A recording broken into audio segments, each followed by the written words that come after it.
prayers in the day, the end of the night. Learning lessons, deeper connection, making progression, receiving the blessings. Not deter from obligations. Gotta be ready when epiphanies come quick. Gotta know when to move. Make way for magic, holy ready to come through. And Not shrinking small, manifesting my glory so I can walk to right, think Monday right, eat mornings right, with breathe right. IyaFunlayo. Any motion, We are getting our motivation to get started through the week. Let me know you're here. Hey, Stacy, blessings. Yes, right on time. Allison, good morning. Rhonda, Kashia, Obato, Asori, Wori, Wofon, and you are so welcome. Auntie Franita, good morning. Ifa Fumike, Omo Mi, good morning. Obato, Velcy, blessings, good morning to you. We give thanks and praise. Ekaro, ekabo. And welcome to Monday Mornings with IyaFunlayo, where we are getting our motivation to get started through the week. As I say, each and every time we come together, if you are listening to the sound of my voice right now, I need you to give thanks and praise. I need you to feel good and happy, glad in your spirit, because that means you are still here, oh. You are still in the land of the living. You are still able to be making steps towards your destiny. You're still able to hear. You are still able. And we are so grateful for it. We're grateful for each and every one of you. I'm thankful for a new day. I'm thankful for this breath in my lungs. Come on and take a deep breath with me. Let it out slowly. Yes. Whew, that right there is a miracle. We give thanks for it. We're grateful for the furnace that's in our chest. We're grateful for the ability at every moment to access that magic that is our breath, that alchemy that's happening inside of our bodies. We're thankful for it. Listen, there's a lot of processes going on inside of us. It's funny. Reverend Regina, mommy always used to tease me about that I'd be like, do you know? I mean, of course, she's a nurse, so she did know. But I'm like, your heart is beating and my lungs are filling with air. My liver's doing stuff and my stomach's doing stuff. I'm like, this is amazing, right? We take it for granted, but it is really important to really give honor to each and every system of the body that keeps it moving. And that keeps us working, because it is all truly miraculous and truly divine. The best parts of us, those parts that where our ori resides, our head, our stomach, our feet. We give thanks for our ori. We always begin our week by saluting ourselves, giving honor to ourselves, because what does Ifa tell us? That no matter what we need, a house, a spouse, all that money, whatever it is, that we have to first inquire of our own heads. Any blessings we seek, we must first inquire of our own heads. And so I invite you to come with me as we say our chant from Otura Ogbe. Touch your head if you need some mental clarity this week. Touch your gut if you need some intuitive energy this week. And reach on down and touch those toes if you need some extra motivation to get it moving. Kajini kutu kutu. Kamomu ohuni pinko pin. Difafun olomo ajibare pade lola. Èmi ni mo jí ní kùtùkùtù tí mo mú ohun ní pínko pín. Èmi ni mo bá ajé àti ire lónìí àti lọ́la. Èmi ni mo jí ní kùtùkùtù tí mo mú ohun ní pínko pín.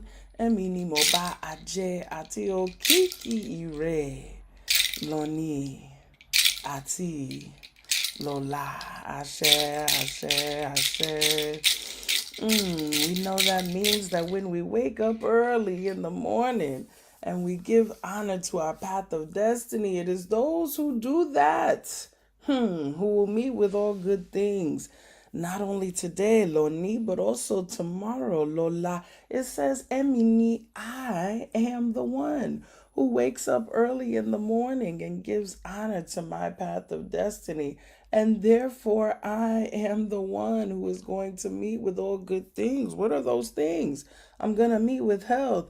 I'm going to meet with wealth. I'm going to meet with the recognition of my people for my good deeds. Not only today, but also tomorrow. Ashe, ashe, ashe. Yes, we give thanks for that. We give thanks for being able to honor our path of destiny. And we give thanks for the prayers that we make today that see us through the next tomorrow and the next tomorrow and the next tomorrow. Ashe, ashe, ashe. Blessings.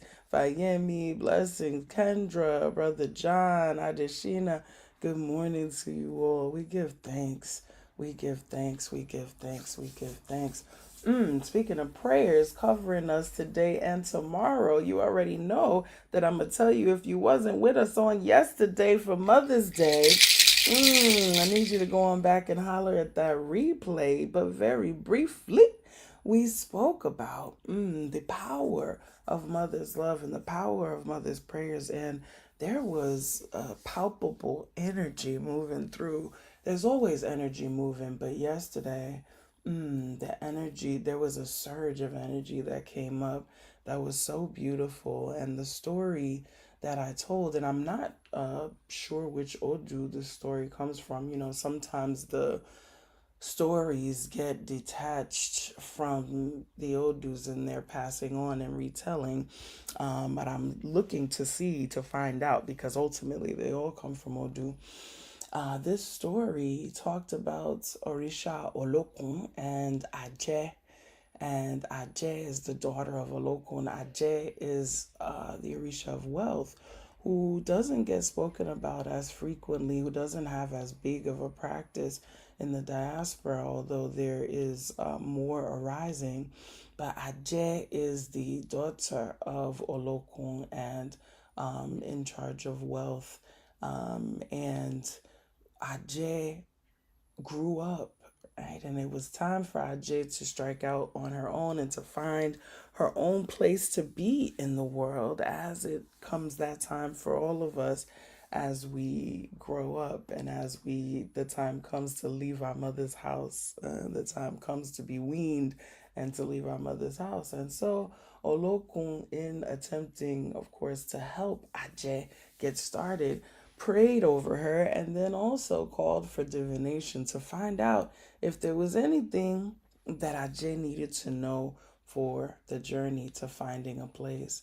And Ajay was advised that in order to find a place, she should dress down, dress herself in rags, and not make it clear that she was the daughter of a local right off the bat, not make it clear that she had wealth, so that she would find a place that would take her in for her and not because of who she was in terms of wealth and money and connections.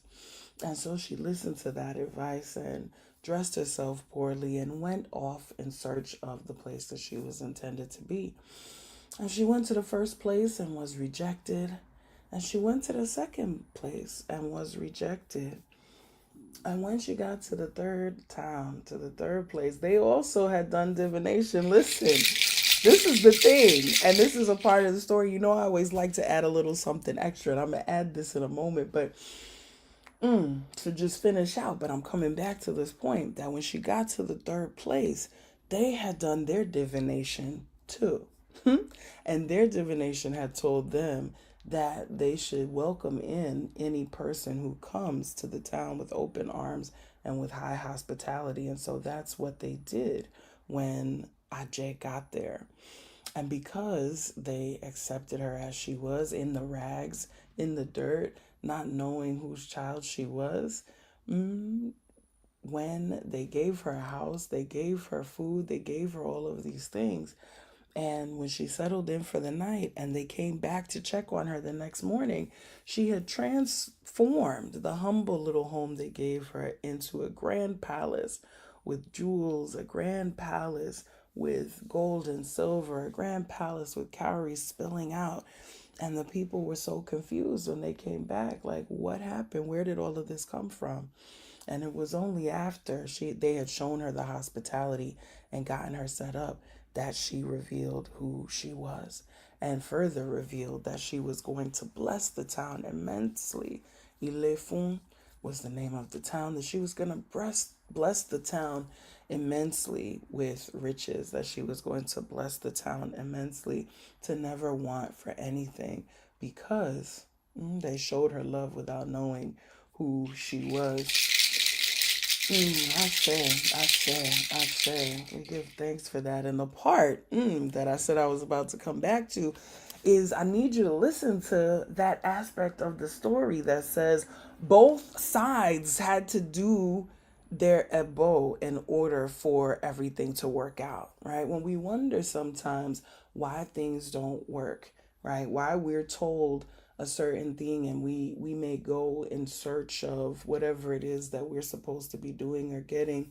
We may have held up our side of the bargain, and then when we get to wherever we're meaning to get, we don't things don't quite gel, or things don't quite go right. And sometimes that's because the other person, the other parties, right, the other ones who were meant to be a part of this puzzle, hadn't done their ebo, right? Hadn't done their part to find out what it is that they needed to do.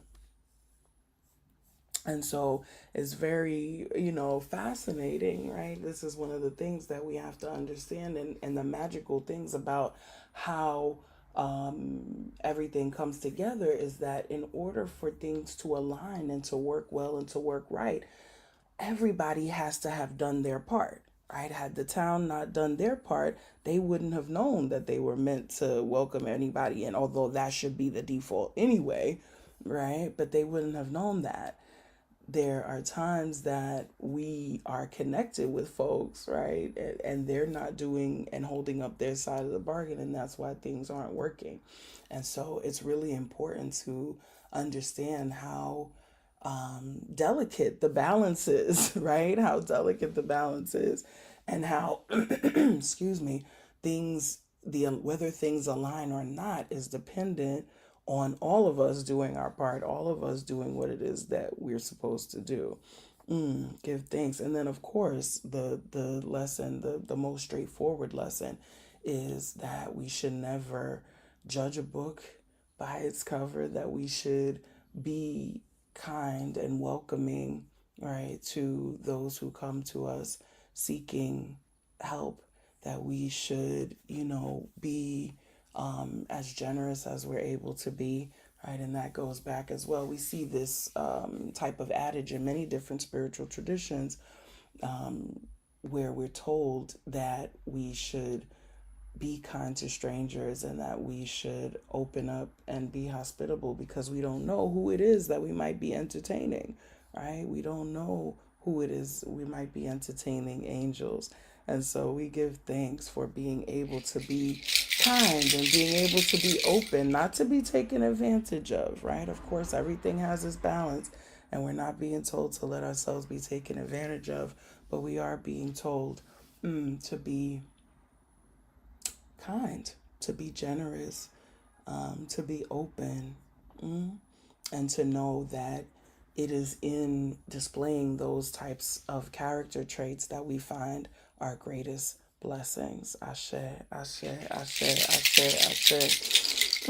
We also talked, of course, about the power of mother's love. Yes, Gallium, Laura, Chris, Charisma, blessings to you all. V2G.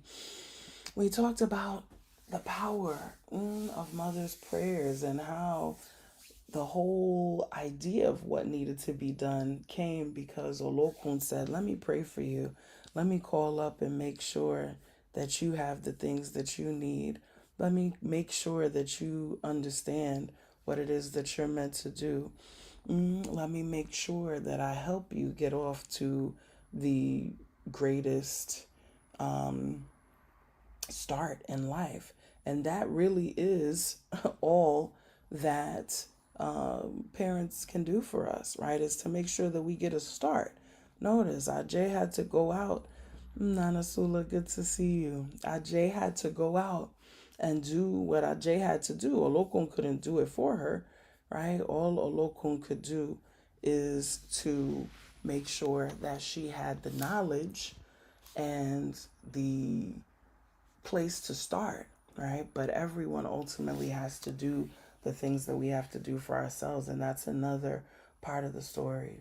So we give thanks to those who have nurtured us and helped us to do all that we have been meant to do on our path of life. And we know that that isn't always, of course, our natal mothers. This is also why, in Yoruba culture and African cultures more broadly, our view and understanding of what family means, right? Our view and understanding of what family means is expansive and extensive, because what did I just say? That when we are looking at how blessings come and how things work out, everybody has to do their part. And there are times that those who we come through biologically have not been able to do their part for one reason or another. And so there are other people who step in and other people who step in to fill in that space and to help us along the path, to give us the nurturing that we're meant to have when those who we come through biologically aren't able to provide that. Right? So the African sense of what family means has always been much more expansive is than just who we share blood with, right? It is who has been spiritually ordained to take care of us, who has been spiritually ordained to be our family as well. And so we have a broad network of family and spirit. And many times it is those people who are able to put us on our path in a way that those who we come through biologically could not.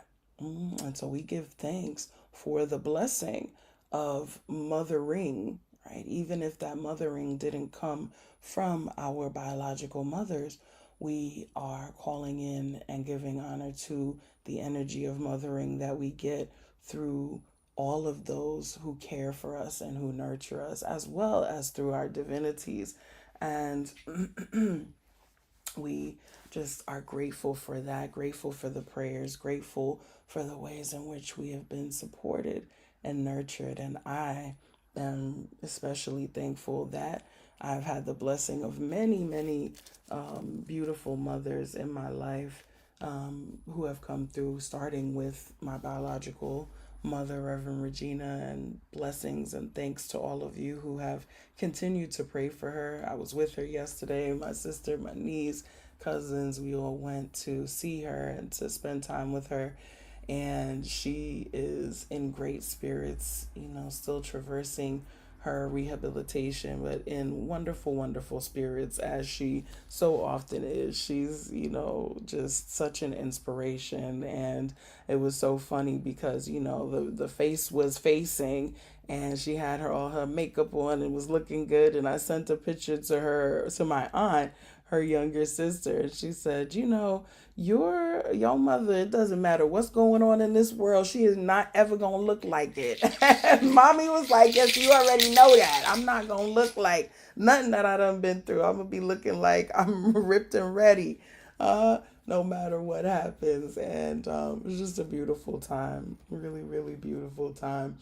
And I'm grateful for her, and absolutely just grateful for that spirit of tenacity that I, was blessed to inherit through her.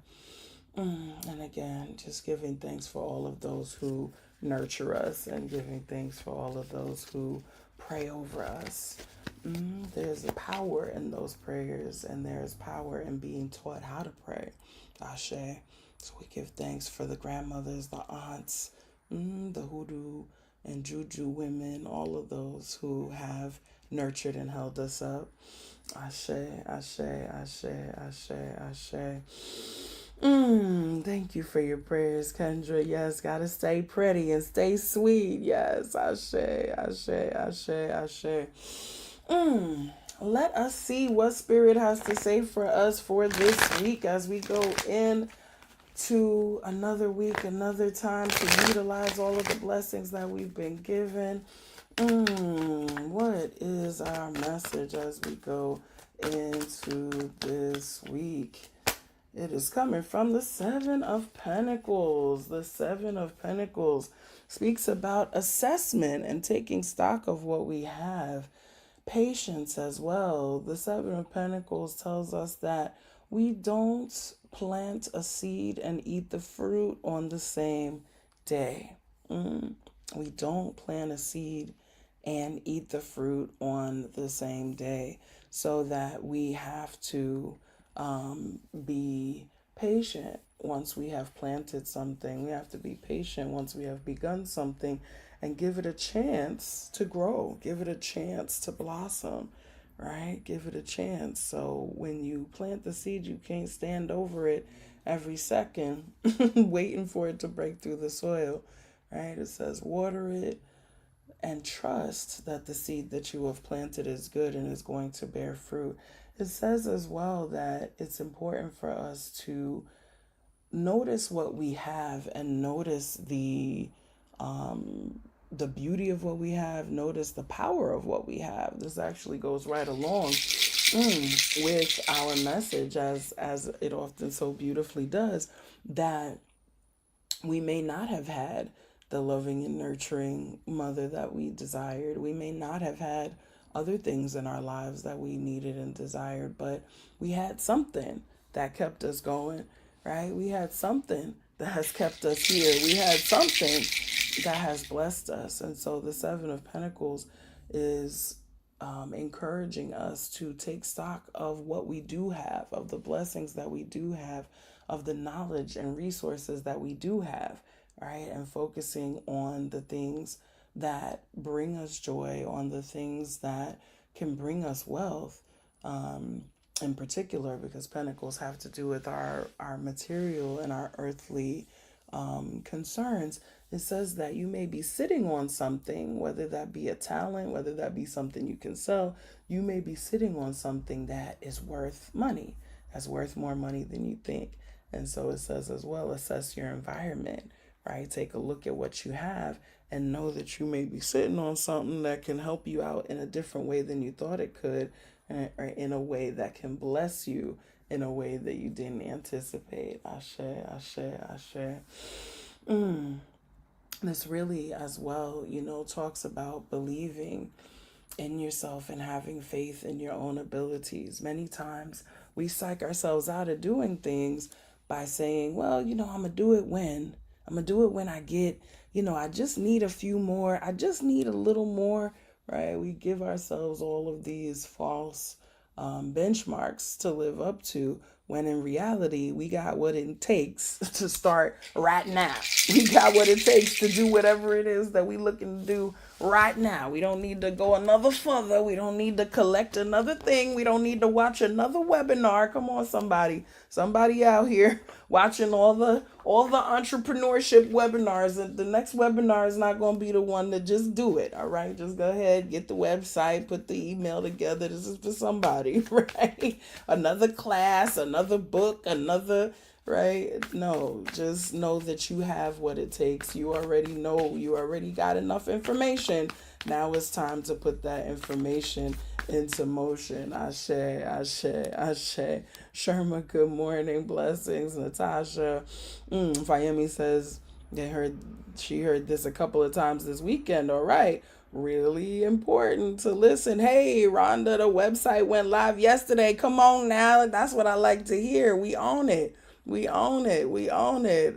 For charisma. All right. I see I might be coming down your street. Listen, okay? You got enough information. Just get it popping. Go ahead and get it popping, okay? And watch the fruit grow when you are able to get it popping. Give thanks. Give thanks. So 2 crystals wanted to pop out today for us to work with this week. 2 crystals wanted to pop out. And actually, how funny is that they very much go along with this message that I just said of being patient, and also of getting into action and not giving yourself the I'll do it when, over and over and over again until you don't end up doing nothing, right? So blue chalcedony, which we actually had as our crystal, I think a couple of weeks ago, or maybe even, yeah, a couple of weeks ago, is about serenity, about calming down, about taking it easy, restoring mental balance, right? And immersing ourselves in the moment, enjoying the steps and enjoying the journey, enjoying the pleasure of the moment, not feeling like we have to rush through it, right? Many times we're so focused on wherever it is that we're going, whatever goal that we've set, that we may not be able to just bask in and enjoy the moment that we're in. Listen, tomorrow ain't promised. Tomorrow is not promised to any of us. And so, whatever grand plans that we may have, blessings, Sharon, J Mac, whatever grand plans we may have, right? The reality is that we pray. As Ifa says, we may think we know today, we may hope to know tomorrow. And when the third day comes, we don't know if it's going to be bad or good, right? We don't know what's going to happen. And so the most important thing we have is now, is being able to bask in and enjoy this moment of now. And Blue Chalcedony invites us to do that, to be present, right? To not be distracting ourselves constantly with social media or other things, right? But to be fully present with those who we're with, to be fully present in the things that we're doing, right? Blue Chalcedony says, be present, appreciate, right? That same energy from the Seven of Pentacles that talks about assessing, Blue Chalcedony has that same energy. Assess the beauty of the moment, assess what you have. Watermelon tourmaline is the other crystal that came up for us, which talks about natural joy and peaceful heart, and seeing the perfection in the moment. It says, I'm going to read this one that says, watermelon tourmaline comes bearing the message that the divine order supports you in experiencing your bliss. Come on, your bliss. Notice the perfection in this moment, that unbreakable connection to universal consciousness. The universe is here to guide you so that you may feel and experience bliss as it radiates outward. Your outer conditions will soon respond with a reflection of your natural joy and peaceful heart. Forget the small stuff today and simply be present, feeling your bliss and experiencing that you are exactly where you need to be, filled with joy, enthusiasm, and optimism right now.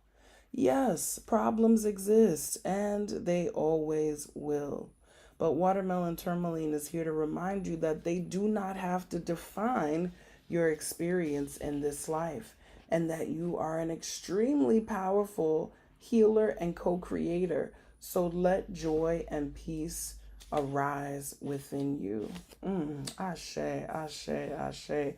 Watermelon tourmaline gently grounds while stimulating the heart. Meditation with this stone helps us to be present in the moment, bringing a sense of gratitude and helping us to find the perfection and peace in every moment of life. Give thanks. Ashe, ashe. So both of these have come together, and thank you, Chris, our resident crystal expert, giving us a little more on them. Blue Chalcedony, peace, calmness, emotional stability, harmony, and communication. And then watermelon tourmaline, love, joy, creativity, inner peace, and adventure. Yes, give thanks, give thanks, give thanks. So I pray for us, all of those things this week, that we are able to bask in love, that we are able to feel peace, that we are able to express ourselves creatively and feel joy, and that we are able to live, yes, Adeshina, in our bliss, that we are able to walk and live in our bliss. Kashia says, I've been getting signaled messages all last week to relax and enjoy what I have created. I always feel like I should be creating something as a child of Ogun. I have to learn to balance and rest, to balance rest and creation. Yes, absolutely. Right? There's that balance. There's the time to forge ahead, right? And there's a time to relax and to bask in the glow and to enjoy. Many of us don't actually get to enjoy the fruits of our labor because we're so busy laboring, right? We're so busy healing. We're so busy trying to make things happen that we are not giving ourselves the moment to just bask and just enjoy. So we give thanks. We give thanks for the ability to do that. Ashe, ashe, ashe, ashe. Oshunyemi, blessings to you. And thank you for bringing some of that Barbados sunshine into us this morning. Family, you know that I love you and I want you to go and have a beautiful week. If you are feeling blessed this morning and want to participate in our ministry of giving, you can do that right here on YouTube. You can also do so via Cashapp, $ Iya Funlayo, Venmo at Ashe and using Funlayo at AsheIray.com for PayPal and Zelle. We give thanks to each and every one of you for each and every seed and cent that you sow into the ministry. And I remind you, as always, that the most important and the most valuable thing you have is not money, but it's your tea, your time, your energy, and your attention. And so I pray that you always spend those in places and with people who lift you up, in places and with people who inspire you, in places and with people who remind you of the treasures that you have within and who help you to bring them out. Ashe, ashe, ashe. Y'all have a beautiful week, family. Oh, let me announce and let you know that the next Yoruba class, I have been getting messages from people who missed the last class. So our next Yoruba level 1 class will start June 4th. Give thanks. So registration for that will open in the next day or so, and you will be invited to register to join us June 4th for 4 weeks of Yoruba language lessons with me. Shout out to everyone who's already taken the class. We look forward to sharing the beauty of Yoruba language with the next group to help deepen your connection with Orisha tradition and our spirituality. Ashe. All right, we got Stacy saying she wants to take the next one. Beautiful, beautiful. Ashe. Dr. Zaleka, thank you for coming through with this. Pronoia, the opposite of paranoia, which is the belief that the universe is conspiring to shower us with blessings. Yes, you know I got that. I'll be on that pronoia because I know everything is always working out for me. Ashe, ashe, ashe, ashe. Give thanks for sharing that. Give thanks, ashe. Have a beautiful week, family. Do well. Remember to slow down. Remember to assess all of your gifts and all of your talents and put them into use. And we will be back together again soon. Odabo.